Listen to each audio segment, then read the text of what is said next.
Listen to your body. That's a really common piece of wellness advice for a lot of people on the internet.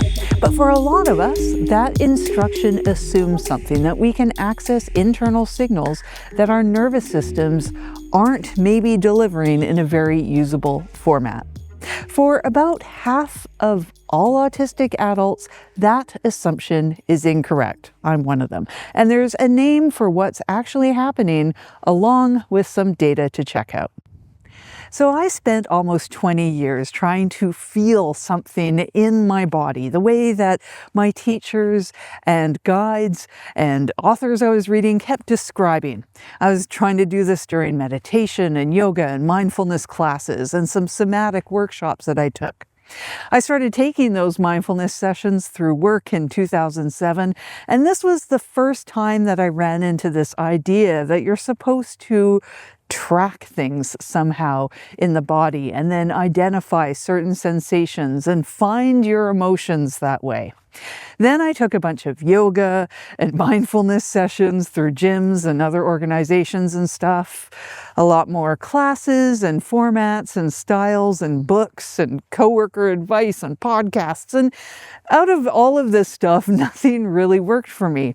And by then I was even more confused than ever when I realized it wasn't just marketing, it wasn't BS, that other people could access this thing that just left me confused and wondering why I could think a thing in my head, but then nothing was transferring into some kind of sensation in my heart center or some kind of heaviness or discomfort in my gut or whatever else that they were describing. I pretty much couldn't feel anything at all, unless maybe in some certain circumstances that situation was really intense. And even then, things were pretty vague and confusing most of the time for me. I wasn't like other people, from the best of what I could tell anyway.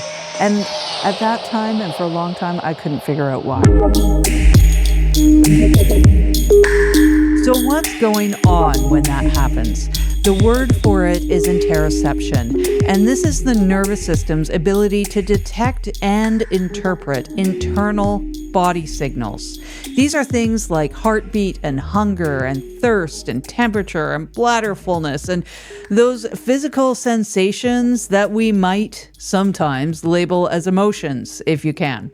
People sometimes call it something like the eighth sense, although that framing can oversimplify what's actually quite a very layered process. So there's a study from 2015 that I'll link in the description that identified 3 separate dimensions of interoception.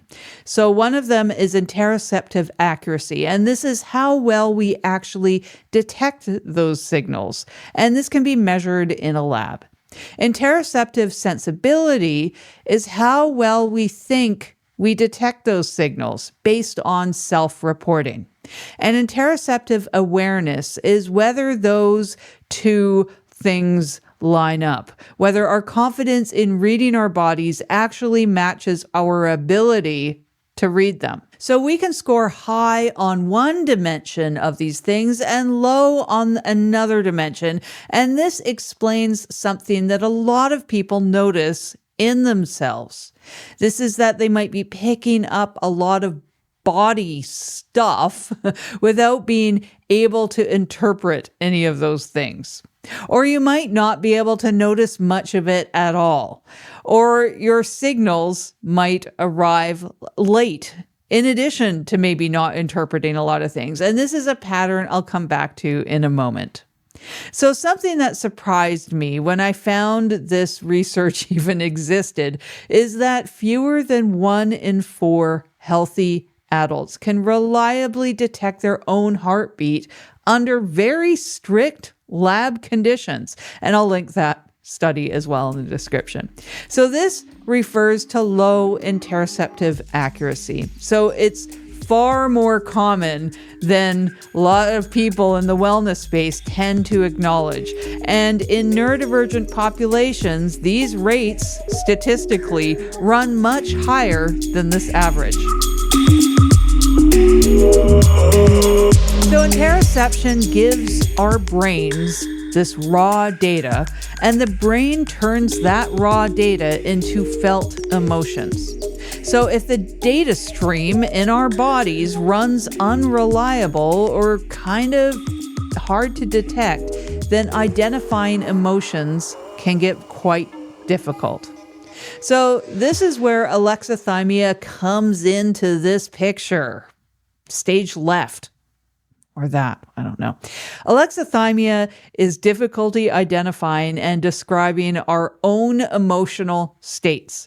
And it's a thing for about half of us autistic adults, according to a meta-analysis from 2019. And this also showed elevated rates in ADHD adults as well, compared to about 5% of neurotypical adults in matched samples.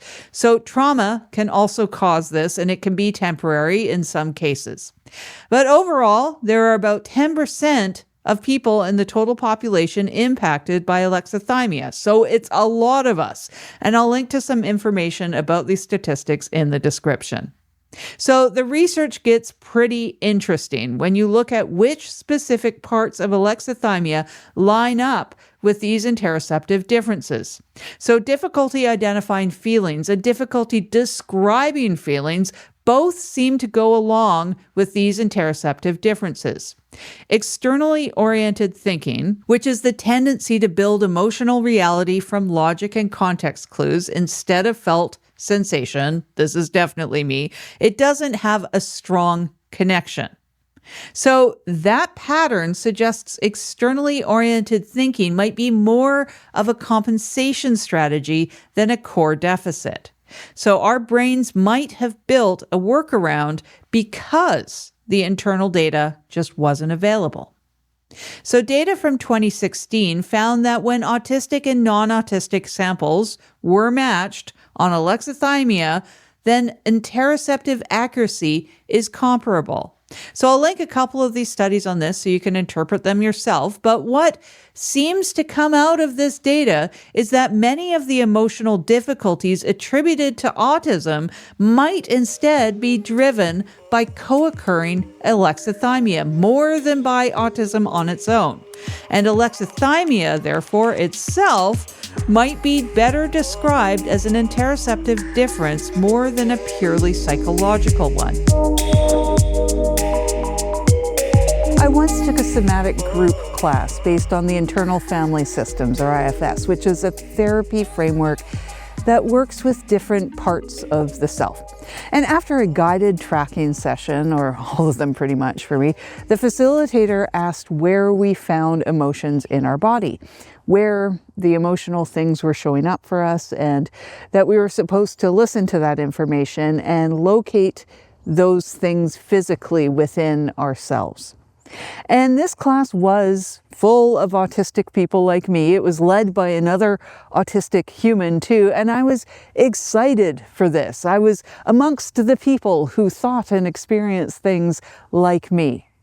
But I still wasn't capable of doing anything in that class series. At any rate, I felt like I was doing it wrong still, or like I just couldn't understand what everyone else there seemed to understand and get.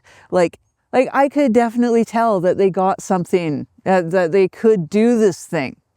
Now, most of them had been doing these techniques with that therapist prior, so there was a certain selective element to this group, but it was an isolating experience still, and I processed a lot of fairly unnecessary shame about it later on. And I shouldn't have done that, but that's what came out of that experience. Now, every body scan and every meditation instruction to just notice what's happening, say, in your chest, or every teacher or therapist who says to listen to what your body needs, this assumes a neural setup that a lot of neurodivergent or alexithymic people don't have access to, or we experience those things quite differently.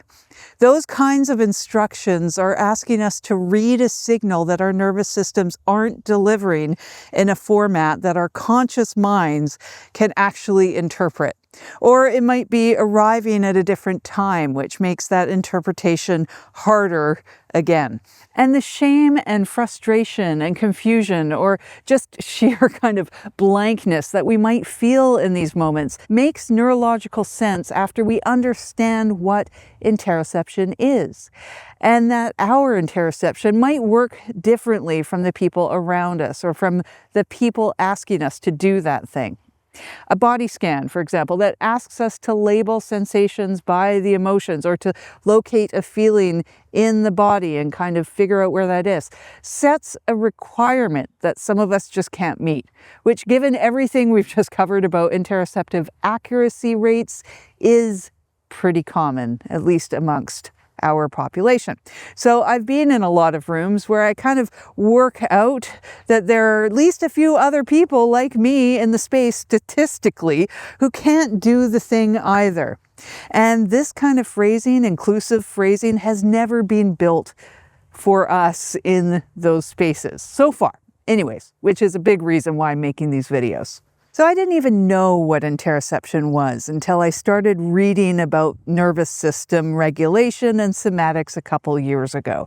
And when I first came across some writing about these differences, I finally recognized what I'd been experiencing. And I want to share my own experience so others might, I guess, at least skip some of the shame and the sense of being broken that I carried with me, or in me, I guess, for a very long time. I could finally see myself in the research and recognize that I can appreciate and sense things very intensely outside my body, externally.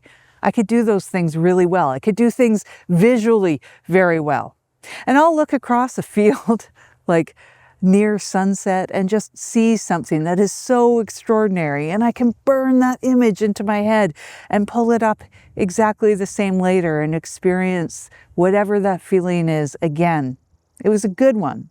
I still feel those emotions strongly. I just can't label them in the moment or pinpoint where they sit in my body, but I can process them sometimes pretty quickly, if that's a common experience. Sometimes new experiences or anything involving other humans take a while, but things that I enjoy and find joy in oftentimes don't. And now understanding this, how you uniquely function, is the first step. Building a practice around a body that works this way is the second one. And all of this is always very individual. So this is an idea, it may be something that you want to think about, and I invite you to take a moment to notice one body signal that you can really reliably detect right now. Maybe it's the temperature of the air around you, it might be the pressure of the chair that you're sitting in. Whatever it is, that signal could potentially be an entry point to some kind of regulation and something that fits your unique system.